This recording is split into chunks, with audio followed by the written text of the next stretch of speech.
Aqui, ó, para gravar. Tá gravando agora? Aparece aí para vocês que tá gravando? Sim. Ah, perfeito, ótimo. Então tá bom. Era isso que eu precisava. Deixa eu colocar o chat aqui no cantinho. Opa! Colocar vocês para o outro cantinho e vamos para a matéria. Então, assim, ó, nós paramos ali a primeira parte da aula, nós estávamos conversando a respeito da emenda, né, da petição inicial. Então, o juiz, ao verificar a peça, ele pode encontrar alguns defeitos, algumas irregularidades. E ele não, o que ele deve fazer? É um dever, né? E eu quero que vocês lembrem sempre disso. É um dever do magistrado. E esse dever ele decorre de um princípio, que é o princípio da cooperação existente entre as partes no processo, né? Ele deve determinar que a parte emende a petição inicial. A parte tem o prazo de 15 dias para emendá-la. Nesse despacho, ele precisa fundamentar, ele precisa dizer o motivo pelo qual ele está determinando a emenda e precisa dizer o que ele quer.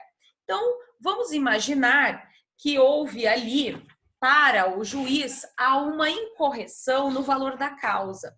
Então, se há uma incorreção no valor da causa, ele pode determinar que a parte A complemente ou a arrume, né? Ou a melhore. Então, o que diz o 321 é o seguinte: ou o juiz determina que emende a peça, ou ele determina que complemente a peça. Então, havendo qualquer irregularidade, ele pode fazê-lo. A questão desse prazo que se abre para a parte, eu quero falar com vocês a respeito disso. Esse prazo que abriu para a parte, ele é um prazo que a gente chama de prazo dilatório. Por que um prazo dilatório? O prazo da emenda à petição inicial, esse prazo de 15 dias, ele é um prazo dilatório. O que significa dizer que ele é dilatório? Significa o seguinte: se dentro desse prazo de 15 dias, o autor ele não conseguir trazer, por exemplo, no processo, algum documento, e o juiz entendia que esse documento ele era necessário, esse prazo ele pode ser aumentado, bom? Então, veja, o que é um prazo dilatório? É um prazo que comporta a possibilidade dele ser aumentado.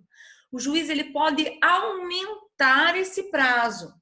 Então, se a parte sentir, o autor sentir necessidade de que mais de 15 dias para que haja essa emenda à petição inicial, ele pode fazer esse requerimento, ele faz o requerimento nos autos, ele diz, olha, preciso que o prazo seja estendido, ele seja aumentado, a fim de que eu possa conseguir alguma documentação, às vezes uma documentação que não está aqui no território nacional e que ela precisa vir no seu formato físico, por exemplo. Enfim, tem várias situações no processo que às vezes o advogado ele não é por culpa dele, né? Não é por displicência do advogado, mas é porque ele precisa de um prazo maior para conseguir determinada prova, determinado documento que o juiz achou que era importante, ele deve fundamentar o motivo pelo qual ele quer isso, né? Ele entendeu que era importante naqueles autos. Perfeito. Só que assim, gente, vou dar para vocês um exemplo. Então, o juiz, ele determina, emenda a petição inicial, porque faltou o requisito, deixa eu ver ali no 319. Quer ver, ó, 319, vamos ver alguma coisa que ele entendeu que estava errado. O próprio valor da causa, né? Emende-se a petição inicial para complementar o valor da causa, viu? Aí não cabe dilação de prazo, certo? Isso não é motivo para o autor pedir dilação de prazo. Isso é algo que o advogado consegue perfeitamente fazer no prazo de 15 dias. Tá bom? Então, isso não é motivo para requerer dilação de prazo, tá certo? Outra coisa que eu quero que vocês verifiquem é o seguinte. Esse prazo também é um prazo impróprio. Acontecia muito isso lá no núcleo, aí da CECAL, inclusive, quando nós iniciamos o núcleo da faculdade, da CECAL, nós tínhamos muitos processos, mas muitos processos mesmo. Imaginem que todos os alunos da CECAL passavam pelo núcleo, todos eles. Não tinha essa possibilidade de vocês fazerem o estágio fora. Só um minutinho, gente, que abriram a porta aqui. Só um minutinho. Pronto, já fecharam. Muito bem. Então, os advogados, eles precisavam... desculpem, os alunos precisavam obrigatoriamente fazer estágio ali no núcleo com a gente. Então, nós atendíamos de tudo que vocês imaginarem. A gente atendia o civil e a gente atendia as varas de família. Então, a matéria era extensa. O número de alunos peticionando era muito grande. O número que nós tínhamos de clientes era muito grande. Só que nós tínhamos um advogado apenas, gente. Nós tínhamos um advogado. Né? Então, assim, claro que o advogado, ele não dava conta dos prazos processuais, porque eram muitas ações tramitando ao mesmo tempo. O que acontecia muito com a gente? Acontecia muito pedido de emenda à inicial. Acontecia bastante mesmo, tá? Então, o juiz determinava assim, ó, emende-se a inicial no prazo de 15 dias, a fim de que faça tal coisa, tá bom? A partir da citação, desculpem, a partir da intimação do advogado, o advogado ele tem esse prazo de 15 dias úteis, tá? Para fazer a emenda à petição inicial. Então, ele tem que vir ao processo, ele tem que entrar no processo e trazer aquela emenda, dizer e regularizar o que foi determinado. Só que pelo número excessivo de intimações, o advogado ele não conseguia fazer, ele não conseguia cumprir esses prazos. Nesse caso, o que acontecia? Escrevi ali para vocês no material que trata-se de um prazo impróprio. Significa o seguinte, gente, que se porventura o advogado não fizer no prazo de 15 dias, expirou o prazo dele, não significa que preclui a possibilidade de ele emendar a petição inicial. Então, às vezes, o nosso advogado ia lá, né? Precluiu semana passada, desculpe, o prazo, precluiu, na verdade, né? A preclusão temporal, o prazo expirou, desculpe. O prazo expirou a semana passada, mas ele conseguia emendar hoje, por exemplo. Então, ele emendava hoje e o juiz recebia. Ele recebia, né? Os juízes das varas cíveis e das varas criminais, das varas de família, eles acabavam recebendo. Por quê? Porque trata-se de um prazo que a gente chama de prazo impróprio. Ele não gera a preclusão temporal. Então, o prazo vencia sem a emenda, mas o autor realizava o ato um período depois, tá? Então, trata-se de um prazo dilatório e trata-se de um prazo impróprio. Só que assim, gente, cuidado! Dentro do processo civil, esse é um dos únicos prazos, e são pouquíssimos os prazos dentro do processo civil, que tem essa natureza aí, dilatória e imprópria para a parte, tá? Para a parte. É muito raro o advogado ter esse prazo impróprio, tá bom? Muito raro. A maioria dos prazos, quando ele abre para o advogado, ele é um prazo próprio. O que significa dizer que se ele não cumprir dentro daquele prazo que foi aberto, ele incorrerá em preclusão. Ou seja, ele não pode mais praticar aquele ato. Perfeito? Muito bem. Professora, o juiz mandou emendar a petição inicial. Emende-se a petição inicial, de acordo com 321, né? Professora, eu não gostei e eu não estou concordando. Existe algum recurso para o autor? Não. Não existe recurso previsto para a determinação da emenda à petição inicial. Não existe recurso previsto. Não cabe apelação, e não cabe agravo de instrumento. Nós não estamos nas hipóteses do agravo de instrumento, que elas são hipóteses opilégias, né? A lei determina, o artigo 1015 traz taxativamente quais são as hipóteses da propositura do agravo de instrumento. Perfeito, gente?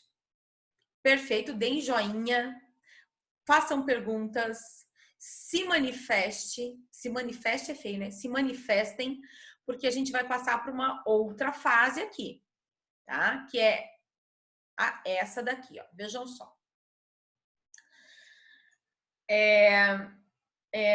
Disse para vocês, então, que o juiz recebe a peça, examina os seus requisitos, que ele pode dar um despacho que é positivo, recebendo a petição inicial, mandando citar o réu, ou ele dá esse despacho aí, ó, negativo, emende-se a petição inicial. Bom? Só que nós temos como como uma das possibilidades, e imaginem vocês que esse autor não emenda a petição inicial. Imaginem que esse autor não faça a emenda da petição inicial. Ou ele pode fazer a emenda da petição inicial e essa emenda não ser satisfatória. Essa emenda ainda não trazer a possibilidade de um julgamento de mérito no processo. Então, nesse caso, poderá haver logo de cara o indeferimento da petição inicial. Vamos analisar agora, a partir de agora, o artigo 331 do Código de Processo Civil. Vamos dar uma olhada ali, o 331. Deixa eu só ver se o material tá certo aqui. Perfeito. Perfeito. Perdão, não é o 331 que eu quero, desculpem, é o 330. É esse que tá aqui no material de vocês. 330. Vejam lá, ó. A petição inicial será indeferida, ou seja, ela não é considerada apta, tá? Será indeferida quando? Cadê o 1? Quando ela for inepta. Acompanhem comigo no código. A petição inicial será indeferida quando for inepta. Aí, vocês vão me perguntar assim, professora, o que é uma petição inicial inepta? Deem uma olhada no parágrafo 1º do 330. Ele vai trazer quais são as causas de inépcia da petição inicial. Vai dizer assim, ó, considera-se inepta a petição inicial quando lhe faltar pedido ou causa de pedir. Quando o pedido for indeterminado, ressalvadas as hipóteses legais em que se permite o pedido genérico. Já vou explicar para vocês esses. Terceiro, quando da narração dos fatos não decorrer, logicamente, a conclusão. Ou quando contiver pedidos incompatíveis entre si. Muito bem. A petição inicial inepta, ela sempre estará ligada, trouxe material, ela sempre estará ligado a duas situações. O parágrafo 1º do 330, ele está se referindo a duas situações, tá? Ele está se referindo ao pedido e à causa de pedir. Ó, pedido e a causa de pedir. Quais são os elementos identificadores da ação? Quais são os elementos identificadores da ação? Ó, partes, pedido e causa de pedir. O que é uma petição inicial inepta? É quando houver vícios referentes ao pedido e à causa de pedir. Aonde nós encontramos esses vícios? No parágrafo 1º do artigo 330. O primeiro a qual ele se refere, ele diz assim, ó, considera-se inépita a petição inicial quando lhe faltar pedido ou causa de pedido. Nós já vimos que o pedido e a causa de pedir é um dos requisitos da petição inicial. Nós já examinamos a exaustão, o que significa o pedido e o que significa a causa de pedir. Nós vimos que o pedido, ele vai se dividir em pedido imediato, ele vai se dividir em pedido imediato e imediato. E nós vimos que a causa de pedir, ela constitui a causa de pedir próxima, a causa de pedir remota. Então, nesse momento, vocês precisam ir lá naquelas primeiras aulas que eu falei para vocês e dei um quadrinho lá e falei, olha, eu sempre vou pedir para que vocês se reportem a isso. Então, vocês vão lá e dão uma olhada, né? A causa de pedir nada mais é do que são os fatos e fundamentos jurídicos do pedido. O pedido, ele vai se dividir em tutela jurisdicional pretendida e o direito material que a gente está querendo. Então, assim, faltou pedido e faltou causa de pedir, a petição inicial será inépita. Como é que o juiz vai se comportar nesse caso? A primeira coisa que ele vai fazer é pedir que o autor emende a inicial. Tá? Então, faltou o pedido. Vamos dizer ali, ó, que faltou a tutela jurisdicional que ele queria. Não, vamos dizer que ele faltou desculpem, o pedido material. Aquela velha questão que a gente já vem conversando, né? Venho por meio dessa requerer a Vossa Excelência que condene o réu. Ponto. Viu? Você quer a condenação do réu ao quê? Vocês podem pensar assim, ah, professora, não é possível. É possível, acontece. Tá? Acontece. Muito bem, o juiz recebeu aquela peça inicial. O que ele manda fazer? Ele manda emendar. E ele diz exatamente ali, olha, tá faltando aqui a indicação do pedido imediato. Senhor advogado, né, especifique qual o direito material que o senhor quer receber, né, quer que o réu seja condenado. Então, se porventura, né, não houver a emenda a contento, o que vai acontecer? Ó, o indeferimento da petição inicial, tá bom? Então, primeiro ele abre prazo para que a parte se manifeste no sentido de emendar. Contudo, se a parte não emendar a contento, aí sim podem incorrer no 330, parágrafo 1º, inciso 1, porque faltou um dos pedidos. Perfeito? Falta o pedido, na verdade, né? Tá faltando o pedido. E aí aqui é o pedido imediato dentro do nosso exemplo. Perfeito? Muito bem. O inciso 2 do parágrafo 1º, ele diz assim, ó, causa de indeferimento da petição inicial se o pedido for indeterminado, ressalvadas as hipóteses legais em que se permite o pedido genérico.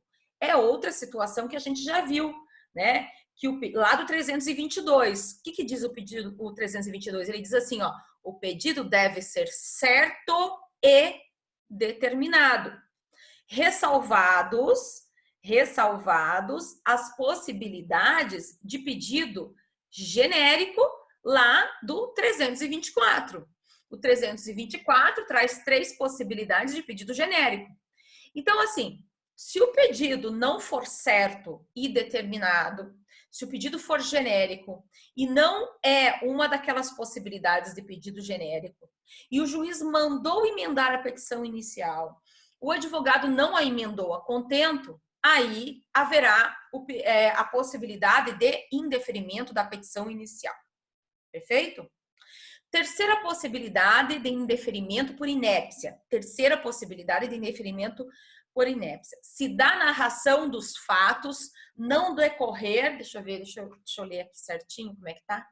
Se da narração dos fatos não decorrer, logicamente, a conclusão.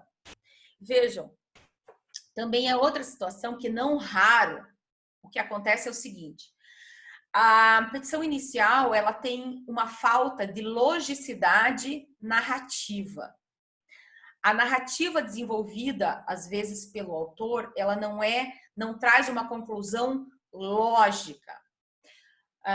Em que sentido, professora? É muito simples. Quando a gente estuda a causa de pedir, a gente diz assim, ó, fatos e fundamentos jurídicos. Os fatos e fundamentos jurídicos têm que trazer uma conclusão que é o pedido, né? Então, os fatos trazidos trazem uma conclusão, os fatos e os fundamentos trazidos trazem uma conclusão que é o pedido. Às vezes, o advogado, ele discorre de uma maneira os fatos e você imagina que ele vai chegar a uma conclusão determinada. E é a conclusão lógica daqueles fatos. Aí, de repente, ele muda completamente. Dos fatos, ele traz um pedido completamente ilógico, fora de ordem. Gente, isso acontece. E isso não é, esse problema não dificulta apenas o trabalho do juiz. Esse problema, ele torna impossível o julgamento do mérito da demanda.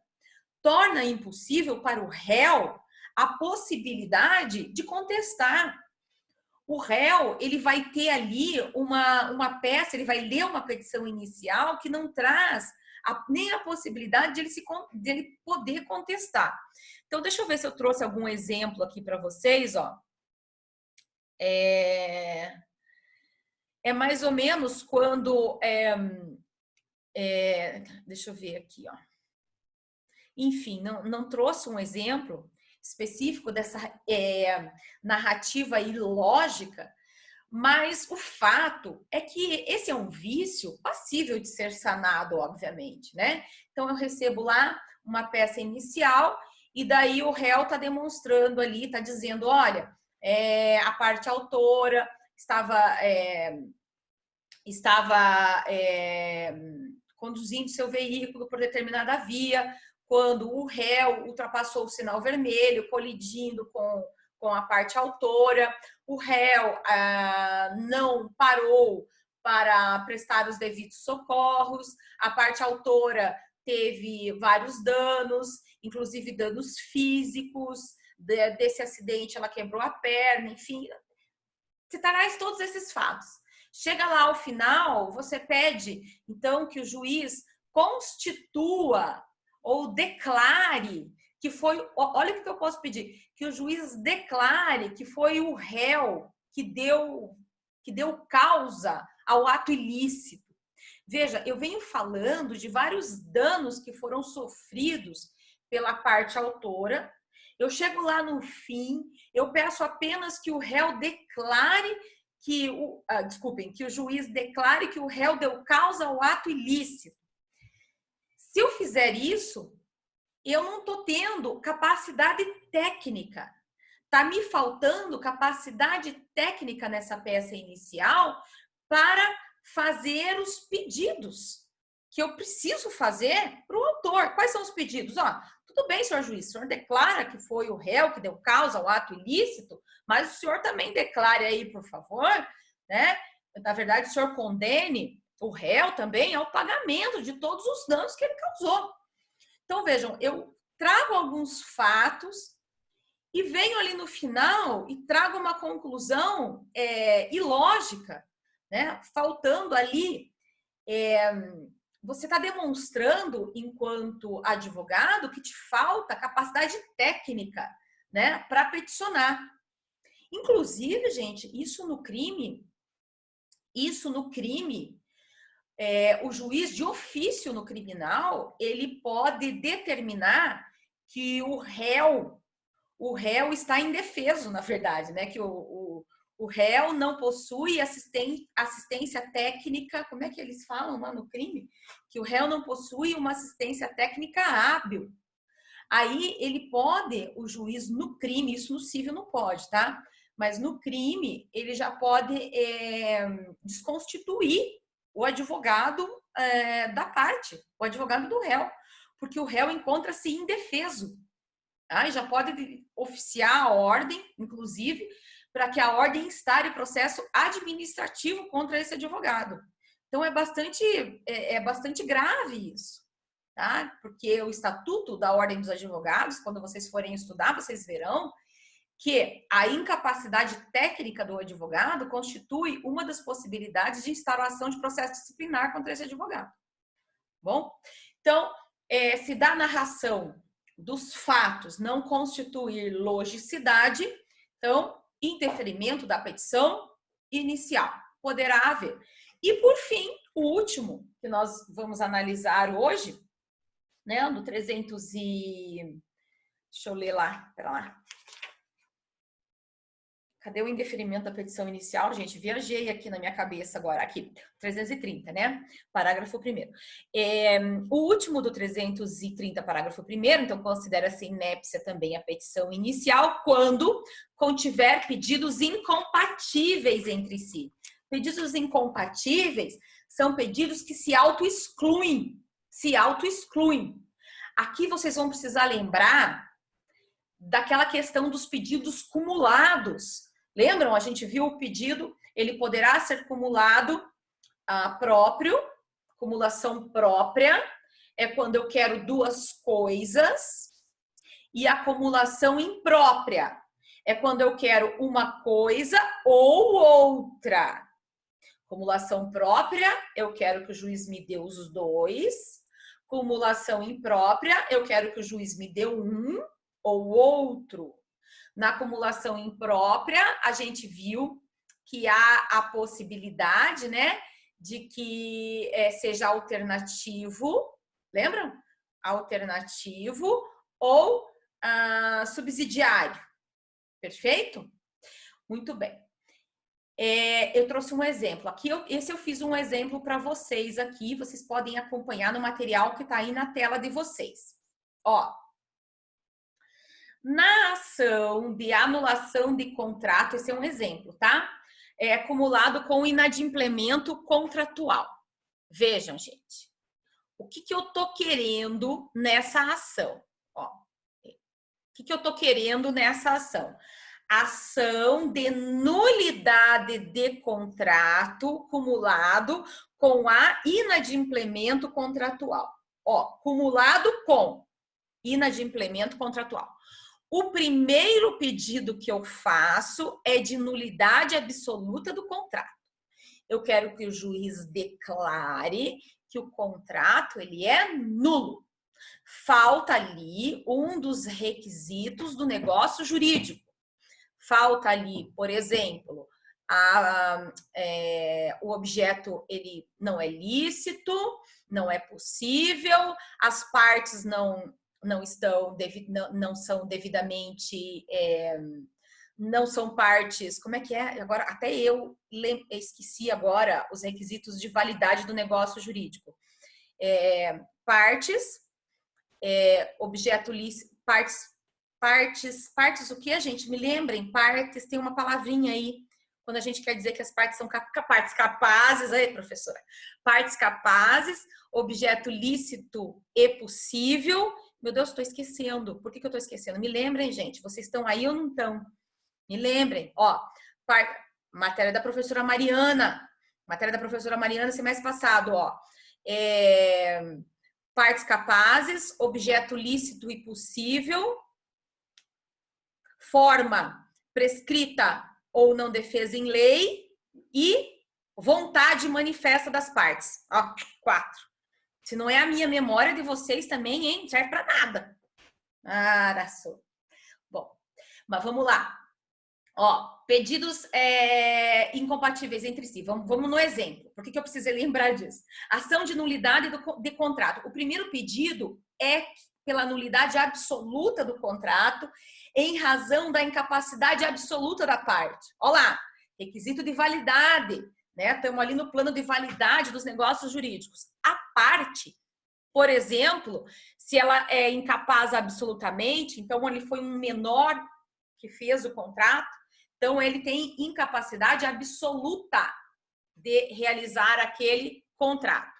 E aí eu cumulo esse pedido dizendo assim, ó, cumulado com outro pedido de pagamento de parcelas vencidas e vincendas no contrato. Então, parcelas que já se venceram e vão se vencer no contrato. Vejam, meus caros, ou eu quero que o juiz declare nulidade, ou eu quero que ele diga assim, não, ó, o contrato, ele é perfeito, ele está perfeito, e eu quero que a parte pague parcelas. O meu pedido aí tá errado. Por quê? Porque esse é um pedido cumulado próprio. Ó, eu tô querendo os dois. Eu tô querendo os dois. Aqui, na verdade, eu precisava pedir ou um ou o outro. Assim, ó. Venho por meio dessa requerer a Vossa Excelência a nulidade absoluta do contrato em razão de uma incapacidade da parte. Bom, mas se é absoluta, viu?